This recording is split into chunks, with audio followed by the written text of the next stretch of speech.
വണ്ടിപ്പെരിയാർ രാജമുടിയിൽ 5 വയസ്സ് പ്രായമുള്ള പെൺകടുവയെ ചത്ത നിലയിൽ കണ്ടെത്തി. രാജമുടി എസ്റ്റേറ്റ് തൊഴിലാളികളാണ് ആദ്യം കണ്ടത്. തുടർന്ന് വനം വകുപ്പിൽ വിവരം അറിയിച്ചു.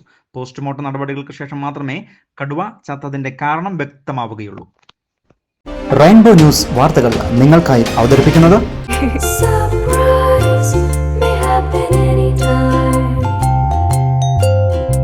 പവിത്ര ഗോൾഡ്, എന്നും സ്വന്തം.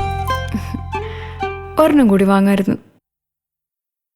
രാജമുടി എസ്റ്റേറ്റിലെ ഏലക്കാട്ടിനുള്ളിൽ മരുന്നടിക്കാനെത്തിയ തോട്ടം തൊഴിലാളികളാണ് കടുവയെ തോട്ടത്തിനുള്ളിൽ കാണുന്നത്. ആദ്യം ജീവനുള്ളത് ആകുമെന്ന് കരുതി കാട്ടിൽ നിന്നും തൊഴിലാളികൾ ഓടി റോഡിൽ കയറി. തുടർന്ന് ഒച്ച വെച്ചപ്പോഴും കടുവ പോയില്ല. പിന്നീടാണ് വനംവകുപ്പിൽ വിവരം അറിയിച്ചത്. ഇതനുസരിച്ച് എരുമേലി റേഞ്ച് ഫോറസ്റ്റ് ഓഫീസിൽ നിന്നുള്ള ഉദ്യോഗസ്ഥർ സ്ഥലത്തെത്തി പരിശോധന നടത്തി.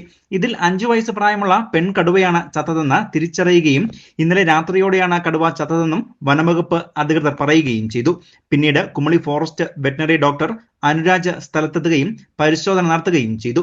ഇൻക്വസ്റ്റ് തയ്യാറാക്കി കടുവയുടെ ജഡം തേക്കടിയിലേക്ക് മാറ്റി. നാളെ നടക്കുന്ന പോസ്റ്റ്മോർട്ടം നടപടികൾക്ക് ശേഷം മാത്രമേ കടുവ ചത്തതിന്റെ കാരണം വ്യക്തമാവുകയുള്ളൂ. ഇതേസമയം കഴിഞ്ഞ ആഴ്ചയിൽ പ്രദേശവാസികൾ ഇതേ കടുവയെ തന്നെ ഈ മേഖലയിൽ കണ്ടതായും പറയുന്നു. എന്നാൽ പ്രദേശത്തെ വളർത്തുമൃഗങ്ങളുടെയോ മറ്റ് വന്യമൃഗങ്ങളുടെയോ ജഡം കണ്ടെത്തുകയോ ചെയ്തിട്ടില്ല. News bureau, Vandiperiyar.